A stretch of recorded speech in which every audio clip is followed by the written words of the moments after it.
Olá, tudo bem? Sou o professor André e este é mais um vídeo do nosso canal Física no Lar.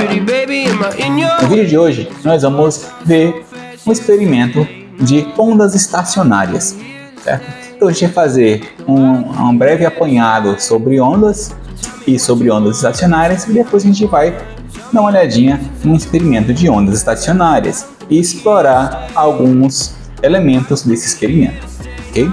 Então a gente vai relembrar ali o que é ondas.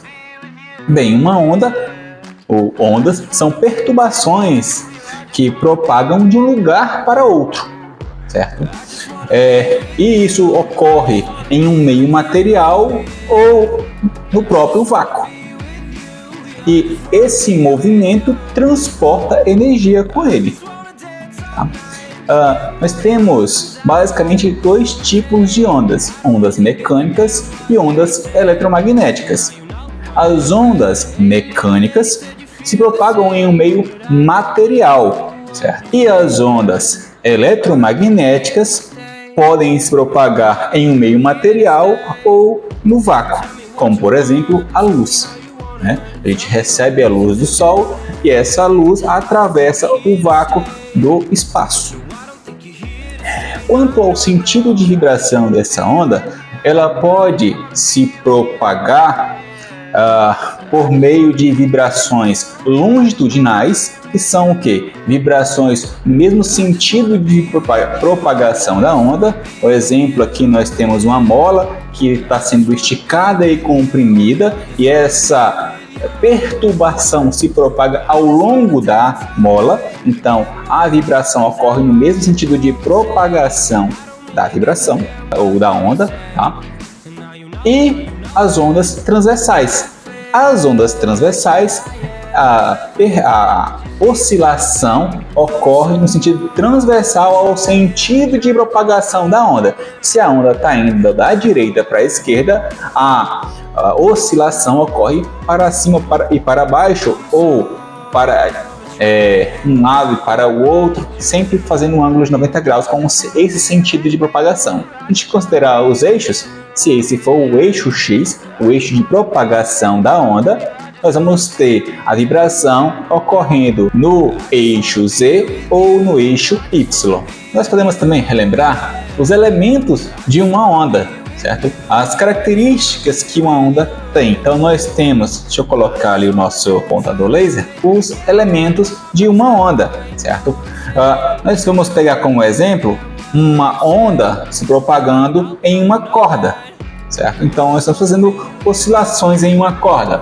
O ponto mais alto que essa corda consegue atingir é chamado de crista da onda, e o ponto mais baixo é chamado de vale da onda. A distância entre duas cristas consecutivas ou dois vales consecutivos é chamado de comprimento de onda. A distância entre o ponto de equilíbrio, no momento em que eu deixo a corda parada, esticada, mas parada, e o ponto mínimo ou o ponto máximo em que a corda consegue atingir, é chamado de amplitude. E nós temos, por definição, que a frequência é o inverso do período. Mas o que é frequência e o que é período? Frequência é o número de oscilações que ocorre por unidade de tempo, por exemplo, por segundo. Essa unidade de frequência é chamada de Hertz, certo? É a quantidade de frequências que ocorre em um segundo. É a quantidade de oscilações que ocorre em um segundo. Já o período é o tempo necessário para dar uma oscilação completa. Por isso, por definição, eles são o inverso do outro. E também nós temos a equação da velocidade de propagação de uma onda, que diz que a velocidade é igual ao comprimento de onda vezes a frequência. Tá? Multiplicando o comprimento de onda pela frequência da onda, nós obtemos qual é a velocidade de propagação dessa onda. Se a gente estiver trabalhando com uma corda, a gente manipulando algumas equações ali relacionadas, a gente chega a essa equaçãozinha que diz o seguinte: a velocidade de uma onda é igual a raiz quadrada da tensão na corda, esse P aqui está representando a tensão na corda, dividido pela densidade linear da corda, certo? Então, o que é essa densidade linear da corda? É uma característica da corda. Para você calcular ela, você tem que considerar o quê? A massa da corda. Eu pego ali um barbante, verifico a massa dessa corda, sei lá, 10 gramas, e o comprimento dessa corda. Aí eu pego a massa e divido pelo comprimento da corda. E aí nós temos a densidade linear da corda. Tá? Por fim, nós chegamos a ondas estacionárias. O que vem a ser uma onda estacionária? É uma onda que está confinada em um espaço. Ela só oscila dentro daquele espaço. Mas como é que ocorre isso? Eu tenho uma fonte geradora dessa onda, que aqui no caso é essa mão que está fazendo essa corda oscilar.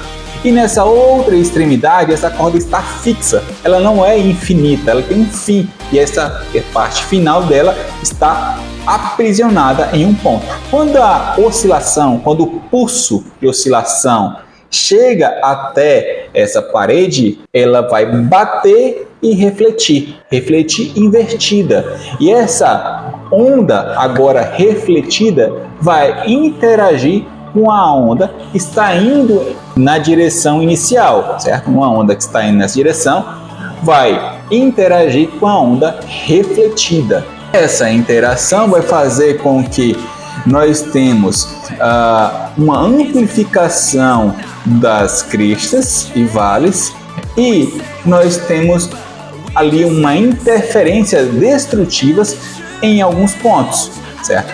Que formam ali o que nós chamamos de nós. Tá? Então, vai ter pontos nessa corda que vão ficar parados, que não vão se mexer, e vão ter pontos nessa corda que vão se mexer muito, certo? Que vão ser chamados de ventres. Essas ondas estacionárias, elas podem formar o que nós chamamos de harmônicos, a depender do comprimento dessa corda e da frequência utilizada. Tá? O harmônico mais simples é chamado de primeiro harmônico. Qual a característica dele? A característica dele, a forma mais simples de uma onda estacionária é vibrar, é ela fazer meia oscilação, meio comprimento de onda completo. Então nós temos aqui uma crista ou um vale formado aqui. E nas duas extremidades nós temos dois nós. Então esse meio comprimento de onda está confinado nesse comprimento L da corda. E aí nós temos o primeiro harmônico. Já no segundo harmônico, nós temos ali uma onda completa com uma crista e um vale confinada aí nesse mesmo comprimento, certo? E aí nós temos o nosso segundo harmônico. Pela mesma sequência, nós vamos ter ali o terceiro harmônico, o quarto harmônico e assim sucessivamente. Percebam que a gente aqui tem meio comprimento de onda, aqui nós temos um comprimento de onda completo, aqui nós temos um comprimento e meio de onda, aqui nós temos dois comprimentos de ondas completo. E aí nós vamos ver o seguinte, nós vamos ver que esse comprimento de onda, ele está sendo sempre o quê? Ele está sendo sempre igual a 2 vezes o comprimento da corda dividido por N. Então essa onda confinada aí nas suas extremidades, ela pode oscilar de várias formas possíveis. A forma mais simples que ela tem para oscilar é fazer com que as duas extremidades fiquem confinadas e ela dê meio comprimento de onda. Ela oscila aqui com meio comprimento de onda confinado aí nesse comprimento L. Tá? Então, nós temos o que? Aqui, essa forma mais simples de oscilação, a gente chama ela de primeiro harmônico, certo? A segunda forma mais simples é fazer uma oscilação completa, uma crista, um nó e outra crista, ou um ventre, um nó, um ventre, um nó, certo? E aí nós temos aqui nosso segundo harmônico. que nesse comprimento L tem aqui um comprimento de onda completo. Esse é o segundo harmônico. Nesse terceiro caso, nós temos aqui um comprimento de onda completo mais meio, ou seja, 1,5 comprimento de onda confinado nesse comprimento L. Essa é a característica do nosso terceiro harmônico. Nesse quarto caso, a gente tem um comprimento de onda completo, 2 comprimentos de onda completos, confinados nesse comprimento L aí, ok? Então, nesse primeiro caso, nós tínhamos o quê? Dentro desse comprimento L, nós tínhamos meio comprimento de onda, certo? Então, o nosso comprimento de onda é igual a 2 vezes L, ok? Então, eu preciso de um espaço igual a 2 L's para ter o comprimento de onda completo aí, tá? Isso no primeiro harmônico. No segundo harmônico, eu tenho o quê? Uma oscilação completa, um comprimento de onda completo nesse comprimento L. Então, o nosso comprimento de onda vai ser igual a L, tá? Se você quiser, você pode multiplicar e dividir por 2. Ou seja, esse comprimento de onda vai ser igual a 2L dividido por 2. Para a gente chegar à equação final depois, ok? No terceiro caso, nós temos que isso é que o comprimento de onda aqui, ele é igual a 2/3 do nosso comprimento total, ou se você preferir, nesse comprimento L, nós temos um comprimento e meio de onda, ok? Um comprimento e meio de onda é 3/2, tá? Você invertendo, 2/3. Ou seja, nós temos que nesse comprimento de onda do terceiro caso, ele é igual a 2 vezes L dividido por 3, tá? Ou seja, esse comprimento de onda aqui, no terceiro caso, é 2 partes das 3 que aparece aqui. 2 partes das 3 que aparece aqui.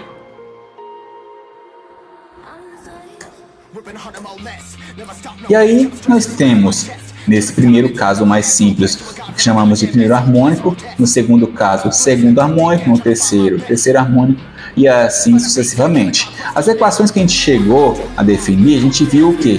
A gente viu que esse comprimento de onda, ele era um múltiplo de 2L's. Bora voltar lá para ver? Esse comprimento de onda do primeiro harmônico é 2L's. Do segundo comprimento de onda é 2L sobre 2. Do terceiro comprimento de onda é 2L sobre 3. Do quarto seria 2L sobre 4. E assim sucessivamente. Ok? Então, nós temos que esse comprimento de onda é um múltiplo de 2L's, certo? Então, esse N representa o quê? Representa a ordem do harmônico. Se é o primeiro harmônico, se é o segundo, se é o terceiro, e assim sucessivamente. A gente pode, então, pegar aquela equação da velocidade de propagação de uma onda. Velocidade é igual ao comprimento de onda vezes a frequência. Isolar aqui a frequência, certo? Então, nós vamos pegar o comprimento de onda e vai passar dividindo. A equação fica assim, certo? Colocando aqui em função do harmônico que a gente está querendo saber, ok? Se é o primeiro, é o segundo, tanto a frequência quanto o comprimento de onda dependem do nosso harmônico. Porque o que acontece?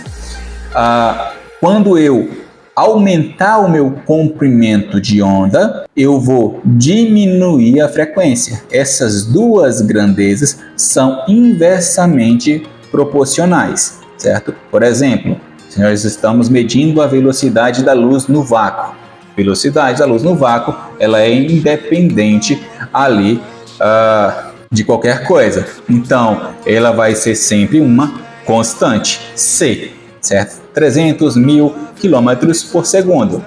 Então, se eu estiver trabalhando com um comprimento de onda maior, a frequência vai ser menor, para que essa multiplicação continue sempre dando igual a C. Então, quando um aumenta, o outro diminui, isso daqui a gente isola dessa forma a frequência, e aí nós tínhamos o quê? Nós tínhamos que o nosso comprimento de onda era 2L sobre N, e o nosso comprimento de onda aqui está dividindo. Eu vou ter uma divisão de fração, eu vou conservar a primeira parte e vou multiplicar pelo inverso da segunda parte. Então eu vou inverter isso aqui. N fica para cima e 2L's fica para baixo.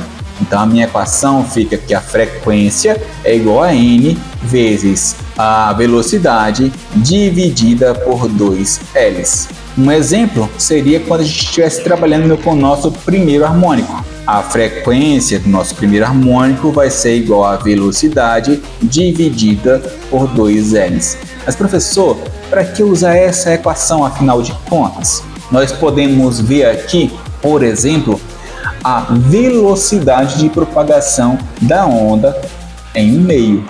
Por exemplo, da onda em uma corda. Tá? A gente pode verificar que essa velocidade é uma função da frequência utilizada.